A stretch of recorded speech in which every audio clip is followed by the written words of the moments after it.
For a great cup of joe, there's one thing you should know. Your morning brew can also be playful. Buff Boy Brewing guys make the temperature rise. And you surely feel naughty when you swallow our coffee. If you want some real heat, give your mouth a fine treat. You will want some more, rest assured. Buff Boy Brewing, you can't get enough of.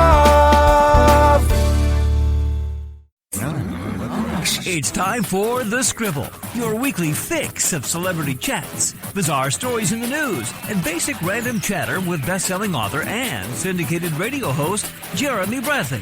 Make sure your seat is in the upright and locked position and your barf bag is securely in place. Here's Jeremy Bradley. Thank you very much, Larson. Jeremy Bradley here. This is The Scribble. Thanks so much for tuning in on iTunes and SoundCloud at thescribbleshow.com. Always great hearing from you. And we've got 30 minutes of time-wasting fun, so I hope you sit back and relax. It's Family Day today. I'm going to explain what that means. If you've seen truTV's Hardcore Pawn, you know that the Gold family, Seth and Ashley, brother and sister, are always at each other's throats. Well, the season finale is coming up on Monday. We've got both of them on the show today. Now, with Ashley, we talked with her in December when the season was just premiering. We talked with her for our Top 40 and our country music radio shows. So we're going to play that interview on the podcast today. And you're also going to hear that I was a little bit sick when we were doing the show. And then right after that, we're talking with Seth about the season finale, which again, as I said, is it's Monday on truTV. So then after that, this is really cool. Vicki Lawrence, she was Mama on Mama's Family. See how this is all family day. Now, so the brother and sister aren't related to Vicki at all, but we're just going with a theme here, bear with me.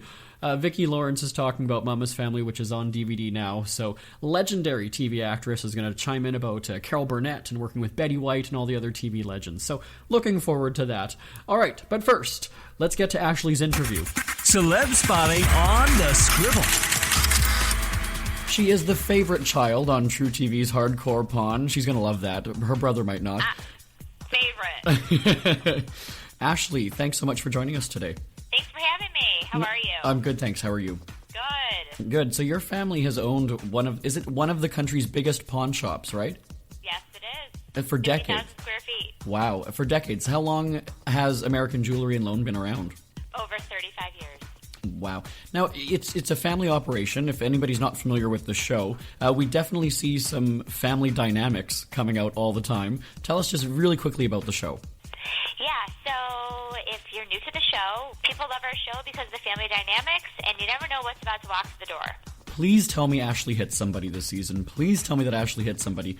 I do not lay one finger on anybody. Why do people think I lay a hand on somebody? I don't know. Maybe it's the vibe. I'm not quite sure. But, I mean, it's got to be great. No. No, it's not like that at all? No. Would that get ratings up, you think? Oh, I think so. Yeah. Hello. Have you seen the Jerry Springer Show? Really? Nope, not going to do it. Okay. All right. But, I mean, you work with your family side by side, day in and day out. It's got to be good, but there's got to be a lot of struggles. So what's the biggest struggle working with your loved ones? Can I call them your loved ones? Sometimes maybe they're not. Yeah, I work with my dad. I work with my brother. I was brought up as a pawnbroker. It's in my blood. I've been around it my entire life. I used to be around it when my dad came home, and we used to have dinner, and he used to always tell us, some fun stories that used to happen at the pawn shop, at the dinner table. So I used to say, oh my God, that's so cool. How cool is that to work in an environment and never know what's going to come into the door, never know what's going to happen, never know what you're going to see? How cool could that be? I want to do that when I grow up. Mm-hmm. I don't want to sit in an office. I don't want to go to work in a suit. I want to be a pawnbroker. So all through school, I used to come to work with my dad on Saturdays. I went to college. I graduated from Michigan State University, and all through college, I used to come home on the weekends and go to work, and I, went through my education, got my degree, and I furthered my education and went through GIA, the Gemological Institute of America, while I still worked as a pawnbroker. And then comes along Seth. He never wanted to be a pawnbroker. He wanted to be a doctor. I thought I was clear. I thought my brother would never exist in the world of pawnbroking. And then he called my parents one day and said, I want to come into the business. And I was like, oh my God, I'm doomed. And here he walks into the door as Seth. And I was like, great. Here he comes. My life is over. So he comes in, and side by side, now we work together. And there's a lot of competition between the two of you, as we see. Yep, and basically, happily ever after. Not. So, there's competition every day. We're siblings. Could you imagine working with your sibling every single day of your life? No. It would be fun, but, we have one goal, and that's to work, to make the store successful. But we have two goals that are totally different. Mine's the right way, his is the wrong way, 100%. And we have two different goals of ways of getting there. And we struggle every single day of how to get there. And you see it on film, you see it every single week on Hardcore Pawn, and it's a struggle. It's a struggle every single day of my life. Yeah, I live about 10 minutes from my brother, and even that's too close. Exactly. Can you imagine working with him every single day? No. But you certainly do get some interesting customers that walk through your door. And sometimes I wonder, do you have more security or customers in the store? We deal with 1,000 customers every day. And I thank my customers every day, and now we're a tourist destination. Yeah. And you guys hear everybody's, sad stories. I'm sure right now you can probably see through their BS if they're just, telling you something to make the sale. Does the emotional story sometimes get to you? Does that make you budge a little bit more if you truly believe that they're actually being honest with you? If I do buy somebody's item, I'm not selling their item with their story when they leave the store. So yes, I do, listen to their stories, and it does tug at my heart, but you have to separate the story with their item in the long run. You can't buy the story with the item. Now, what's something that maybe somebody has brought in that they had no idea it was worth so much, and they were just stunned? I mean, we've seen that a few times too, right? Some people come in thinking it's worth a ton, and it's worth nothing. So somebody came in a previous season, I don't know if you saw that episode, with a Burmese ruby. And this lady said that, she was playing with these colored stones on her grandmother's bed when she was growing up, and her grandmother passed away. And she was left with these stones. And she wanted, $100. And I'm looking at these stones, and I turn it over to my gemologist, and we discovered that it's a Burmese ruby. So instead of $100, we ended up giving the lady $10,000. Wow. So we've changed people's lives for the better. It's not always a sad story, and it's not always an argument. Sometimes we brighten up these people's lives for the better. And that's really the funny thing, too, because I think after a while, viewers are sort of watching going, okay, is this person going to be the crazy, or is this person going to get the sale? And that's what I enjoy watching about the show. Yeah, you never know what's going to happen. No. You just never know. And I never know sometimes as well. The customer walks up to me, and I never know if they're going to have a 20-point diamond or a 2-carat diamond. And you also have some repeat customers that come in over and over and over again. Yeah, and I thank those customers every single day, and I thank the customers that come in for the first time. We're very grateful for our customers. Now, something I know that you're also probably grateful for is your dad's health. We've seen, he's had some health concerns over the past seasons. How is Les doing now? Yeah, he's doing great. In a previous season, he collapsed, and he had a hernia. So he was rushed to the hospital. We didn't know exactly what was going on, but thank God my dad's doing great, and his health is doing fabulous. So we're very grateful for that. That's awesome. So thank you so much for your concern. Yeah, no, I was expecting him to sort of start using the cane to keep you two in line. That would have been... No, we'll just take that to whip Seth around, right? There we go. Ashley, thanks so much for joining us today. Thank you so much for having me, and don't miss a single minute of anything. Oh, I can't wait. All right, we'll talk to you soon then. Thanks. For sure. Have a great day. Thanks, you too. Are you tired of commuting to a job that makes someone else rich? Working harder than ever, but getting nowhere? Do you hate spending hundreds of dollars every week on daycare? Having someone else raise your children? With our opportunities, you can start earning money as soon as next week. You get to be the boss, work from home, and live a happier life. At Be the Boss Network, you'll find hundreds of work-from-home opportunities that you can literally start today and be earning money as soon as next week. Go to freedom41.com and start earning money as soon as next week.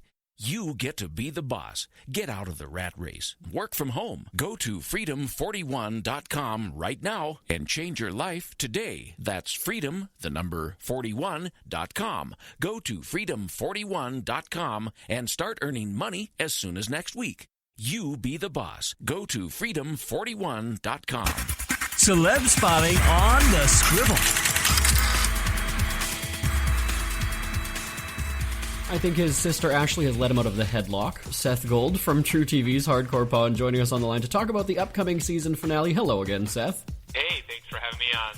Well, you're very welcome. We get a bunch of questions sent in. I'm sure you know that your fans are pretty wild about the show. And so whenever we tweet about you guys, there's a huge response. So I figure what we'll do is we're going to start with some of their questions, okay? All right, now I'm on the spot. Now I'm a little bit nervous, but shoot, let's go. Don't worry. You know what? I go through all of them. They're okay. Trust me on that one. All right. Mitch wrote, is there an item you'd love to have in your store that nobody has ever brought in, or have you seen it all?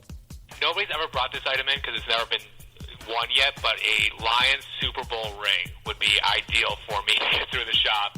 You know, it's wishful thinking, but I'm a huge sports fanatic, so anytime someone comes in with some sports memorabilia, it usually makes its way to my office for a little bit of time, and then it ends up on the showroom floor. But a Lions Super Bowl ring, we're praying and hoping one day that actually comes to fruition. Wait a second, now, is this for the store's sake, or you want this for yourself? Let's be honest. You know, the best part is, I can say that it's for the store's sake. It can stay in my office for a little bit of time, and then it can make its way on the showroom floor. Everything is for sale as soon as it hits the showroom, of course. Oh, okay, I was going to say, then you pay for it with business money, so it's a business expense at that point, too. Of course. That's the way it works. And then my dad gets all upset, and then you know what happens then. Oh, and then I already hear Ashley. Anyway, so what would you pay for something like that, though, if that's your dream item? So Super Bowl rings are expensive. They can fetch anywhere between $75,000 and $150,000 depending on the player. So I'd be in line with that. You know, for a Stafford Super Bowl ring, probably about $150,000. Oh my God! Wow. That's dedication. Now, I always like when you guys go outside to see something because you've got, like the riding toilets or just the crazy cars that people bring in. So what's been your favorite that you've had to leave the building to go check out? I would say the Lee Iacocca Mustang that someone brought in. It was a few years back. A customer came in with a limited edition Mustang. They made it for the 50th anniversary.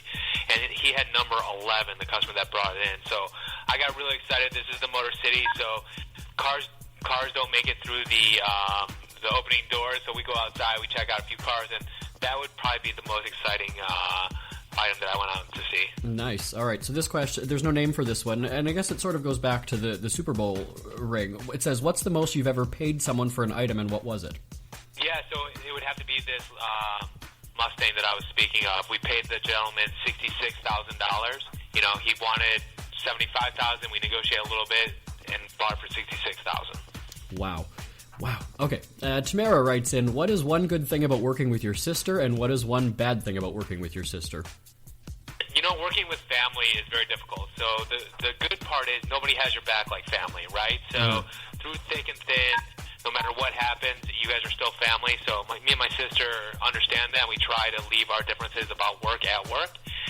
And then on the flip side of that, nobody knows how to get under your skin like family. So you can often see me and her go at it. We have different ways of running the store. She likes to do things quickly, and I like to do things correctly. So you can see how those two things might butt heads.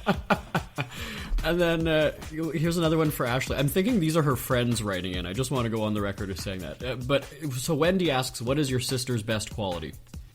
She has a good quality. It's going to be a while for me to think about.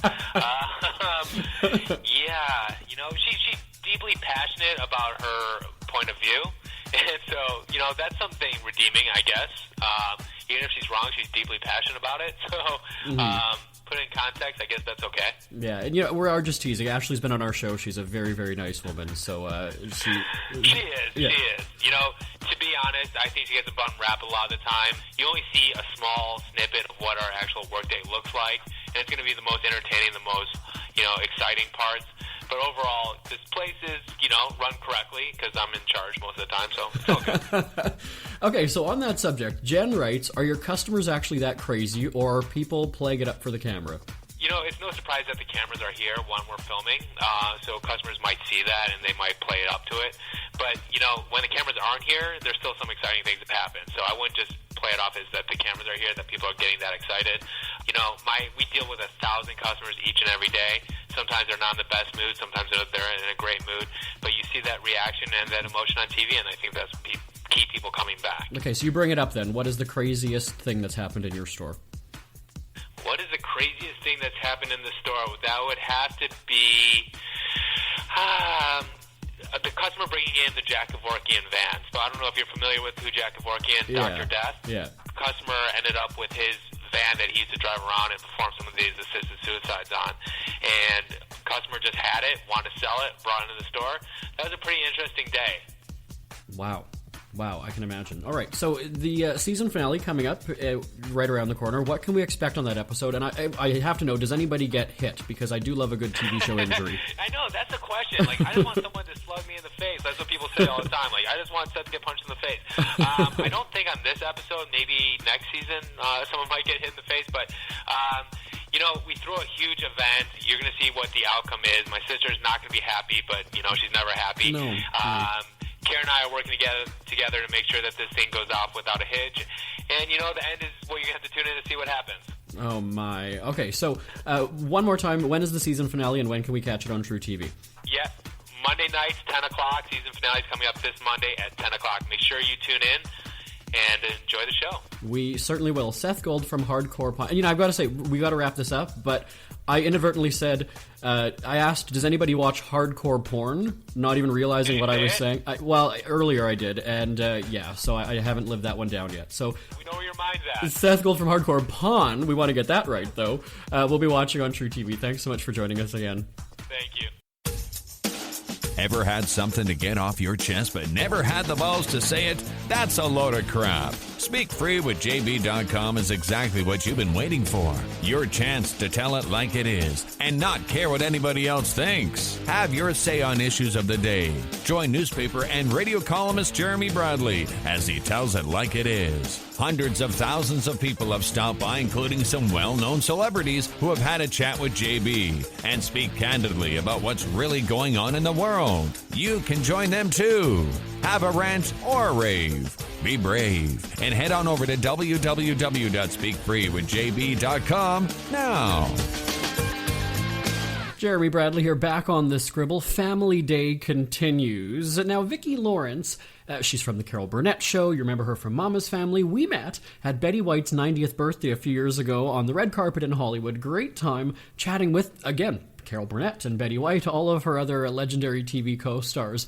And so now Mama's Family is out on DVD. I think it's time to go back to the celebrity phone. Celeb spotting on the Scribble. I get nervous when I'm on the air and they tell me Mom is calling, but I've got a good feeling about this one. It's Mama, though. The hilarious Vicki Lawrence from Mama's Family is joining us on the line. Hi, Vicki. How are you? I'm good, thanks. How are you? You don't get nervous when your mama calls. You're gonna. Good thing. That's why we do this on the phone, so you cannot hit me. That's why I think they did this. I'm not gonna hit anybody. But you know what, though? I mean, it's a couple decades since you were doing the show, and it's still on in reruns, of course. But now the DVD set is out, so it's got to be an exciting time for you. It's very exciting. And actually, I don't think it has been in reruns for a few years now. And every time I do my show, all my fans go, "Where is the DVD?"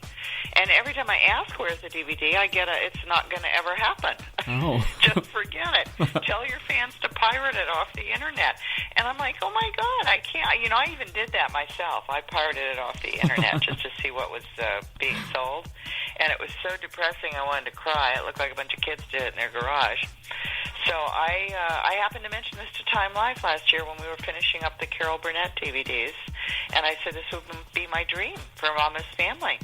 And they said, yeah, sometimes there are just extenuating circumstances. And they started naming a lot of famous shows that we all love that will never be on DVD because of litigious stuff, Mm-hmm. And unbeknownst to me, they set about to work on Mama's Family and actually made it happen. So I am very excited. Yeah, well, I mean, so the takeaway from all this is buy it in retail, not pirated copies, of course, right? Yeah, well, you can put it everywhere. It's at Costco and Walmart and Target, and it's everywhere, so it's great. Oh, that's awesome. So now let's talk about or if you want the whole set, you can go to their website. Okay, so the whole set's available now then? It is available, Okay. and they have a limited edition signature. They have several, but that's the whole series, yes. Now, you've got some extras on the DVD, right? Some, like, extra footage, or there's some bonus material. What do you have on it? We did a lot of fun bonus material. We got, about 6 months ago, they called me. They said, okay, we're really close to making a deal with Warner's on this, and who are you in touch with? Because we need to do bonus features. And I went, oh, my God, I'd lost touch with my whole cast. So I started making all those phone calls and finding everybody, and it was just great. It was like a high school reunion. Did an interview with Mama, which was fun. Got to do a new interview with Carol, in which I thought she was going to explain to me the legend of Mama and how it actually came to be. But unbeknownst to both of us, we both had kind of stories that the other one had not heard. And I said, it's like, who shot JR? Nobody really knows.